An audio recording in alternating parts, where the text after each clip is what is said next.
Saudações, nobres ouvintes do podcast Sem Esperança. Mais uma vez, começamos um episódio e é inegável a gente não poder notar,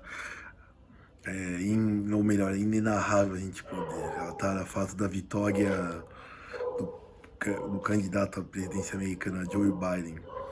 E antes de mais nada, o que estão falando do Joe Biden é chamar ele de comunista, como já estão dizendo, é algo no mínimo extremo. Afinal, ele é de um partido democrata, ele é um liberal, ele, no melhor das hipóteses, é um social-democrata para os padrões americanos. Isso quer dizer que ele vai defender, por exemplo, vouchers de saúde, não vai criar um sistema universal de saúde, não vai criar sistema de vacina obrigatória. Falando nisso, vacina obrigatória é algo que eu vou comentar em outra oportunidade. E também, basicamente, ele vai unificar certas políticas dos Estados Unidos. Mas ele não acredita que não vai haver grande mudança, primeiro porque os Estados Unidos são um país que estão em crise econômica, e ele não vai ter tanto orçamento assim, sem falar que, por exemplo, os republicanos vão querer contestar ele, vão querer apertar ele no Senado, que é onde eles têm maioria. Ele conseguiu maioria na Câmara, mas nos Estados Unidos o Senado é mais importante. Tem um peso mais relevante. Assim como no Brasil, a Câmara dos Deputados tem mais relevância do que o Senado. O Senado, diga-se, é mais para quem está se sentindo uma aposentadoria no qual você recebe, trabalha e recebe. É para quem já ocupou todos os espaços do espectro político. Bom, dito isso, a questão de fraude americana na eleição eu duvido muito.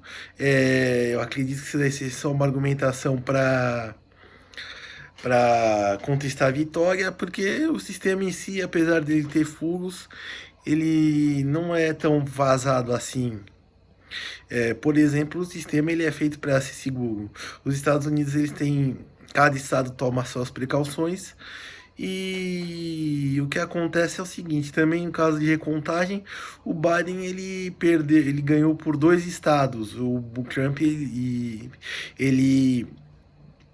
o Trump ele perdeu por vários estados.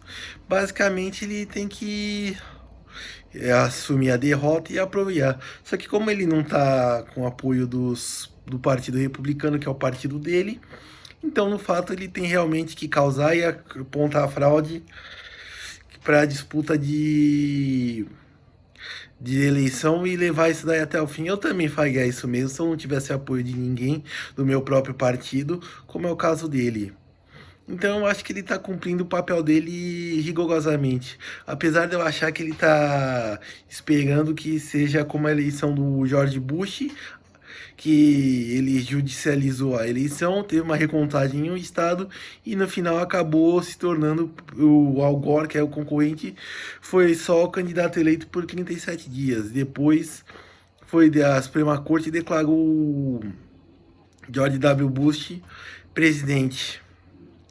Mas eu duvido muito que isso aconteça no mesmo caso do Trump.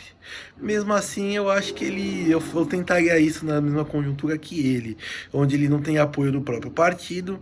Donald Trump, ele é um outsider, ele não vem de um esquema político também, de um esquema político onde ele não é um político profissional, ele não tinha uma carreira política, ele era do Partido Democrata, só que só se filiou para o Partido Republicano para concorrer à eleição. E o que acabou dando certo, conseguiram ficar com a Cruz no poder, mas eu duvido que ele consiga isso. E era por isso, por ele ser outsider, por ele não ser de origem política, de não ser um político profissional, que faz com que ele seja mal visto pelo Partido Republicano. E também pelo fato dele não querer nenhum tipo de conciliatório, nenhum tipo de negociação. Ele é um homem que se defendia atacando.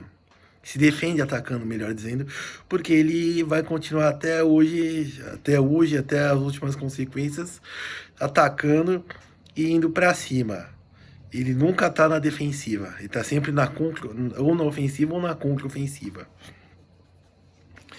E outro caso também foi, contando no caso do estupro culposo, né, que foi do Intercept Brasil, o Rodrigo Constantino, como diria o Olavo de Carvalho, o Rodrigo Cocô, ele foi e está sendo cancelado no Twitter, que é onde acontecem os cancelamentos. E o que acontece? Basicamente, tem uma página que ele está sendo perseguido, que é a Sleep Giants. Ela é uma versão brasileira de uma página americana. E, bom, basicamente ela tá copiando, ela tá perseguindo. Ela é uma página de orientação de esquerda, porque, por exemplo, ela começou combatendo fake news em outros, como se diz, em outras páginas, começou fazendo a denúncia e denunciando para os patrocinadores. A ideia deles é cortar o financiamento. Eles conseguiram isso com o Olavo de Carvalho, já com o PayPal, aproveito falando nele, mas mesmo assim eles continuaram de um modo mais pesado contra o Rodrigo Constantino agora. Eles denunciam, bom, o proceder deles é denunciar a página para os seus anunciantes e pedir via Twitter que eles cancelem o patrocínio e assim corta-se o financiamento da página e ela não tem como se sustentar. Bom, o problema disso é que isso daí se torna muito inquisitorial e eles são extremamente incisivos nessa cobrança de posicionamento. Eles vão, parece que são um tipo de pessoas que remete até ao tipo de a revolta de Atlas, onde os defensores do status quo, né, não vou dizer esquerdistas, porque não é a premissa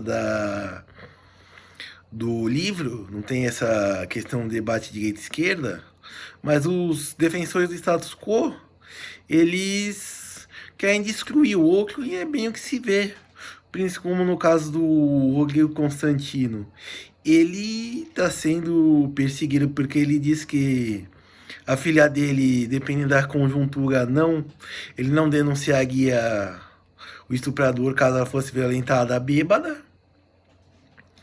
E bom, ele está sendo perseguido, já perdeu emprego na Jovem Pan e na Rádio Guaíba, no Rio Grande do Sul, na TV Record. E agora ele ficou apenas na Gazeta do Povo, um jornal paranaense conservador, que é um dos jornais mais populares do Paraná, diga-se passagem, e que manteve ele nos seus quadros de funcionários como seu colunista e está batendo o pé para manter ele. E o Sleep Giants está perseguindo o Gigante do Povo, está indo na página, está denunciando contra os anunciantes, né? Ele conseguiu algumas vitórias, está indo até o grupo dono da Gazeta do Povo. Eu acredito que ele não vai conseguir, porque ele simplesmente fala com uma página que tem relações públicas que abre ela uma vez por mês. Mas mesmo assim ele está indo incisivamente, eu acho que é algo muito perigoso. Eu acho que é algo que tem que ser parado, porque esse modo de cobrar, esse modo de ser incisivo do Sleep Giants é quase inquisitorial. É como se você tivesse uma Gestapo correndo atrás. E isso daí eu acho que também ele não é tão incisivo, na verdade ele não faz digamos assim, perseguição em páginas que são declaradamente de esquerda. É que nem, por exemplo, o Diário do Centro do Mundo é uma página que faz fake news de esquerda, com viés esquerdista, e nunca foi denunciado pelo Sleep Giants. Já o Olavo de Carvalho, por exemplo, repetidamente, ele já conseguiu cortar o PagSeguro e está querendo cortar o financiamento dele pelo PayPal. E ele tá teimando, o Sleep Giants, ele só não pagou porque ele tem como chama? Ele tem agora o Rodrigo Constantino para perseguir e continuar. Isso daí é algo que, na minha opinião, fica muito. O Sleep Giants ele tem que ser pagado, porque eu acho que essa onda moralista, e assim, ao não ao contraditório, ele é mal, ruim, ele é antidemocrático, ele é contra a liberdade de expressão. E não pense que liberdade de expressão não é poder, você pode dizer tudo, porque o que acontece? Não existe meia liberdade. Quando você não tem liberdade, você tem direito, e direito é uma concessão, e isso você deve lutar contra os direitos, você deve lutar por liberdades. E o Sleep Giants, ele está querendo isso, ele está querendo fazer um acordo para fazer um acordo, não. Fazer uma perseguição contra o Rodrigo Constantino e a Gazeta do Povo. Não que a Gazeta do Povo seja o jornal que eu recomende a leitura, mas mesmo assim, de qualquer forma, não é para você fazer. Não é o adequado você fazer esse tipo de perseguição, esse tipo de ação inquisitorial contra o indivíduo e contra instituições de mídia tradicional. De mídia tradicional até que tudo bem, mas contra indivíduos eu acho que já é meio assustador, para não dizer o mínimo, e sem falar que é, no mínimo, inadequado. Porque o que acontece? Você está perseguindo uma pessoa como qualquer ditadura fez, como qualquer ditadura fez nos seus porões. Ou até mesmo no caso dos processos de Moscou, se fizeram, torturavam uma pessoa para induziam ela até confessar o crime publicamente. E bom, basicamente é só, eu fico por aqui, eu sou o professor Bruno e esse foi o Podcast Sem Esperança. Até a próxima, para entrar em contato comigo pelo Twitter, @profbruno, ou então pelos comentários aqui do YouTube.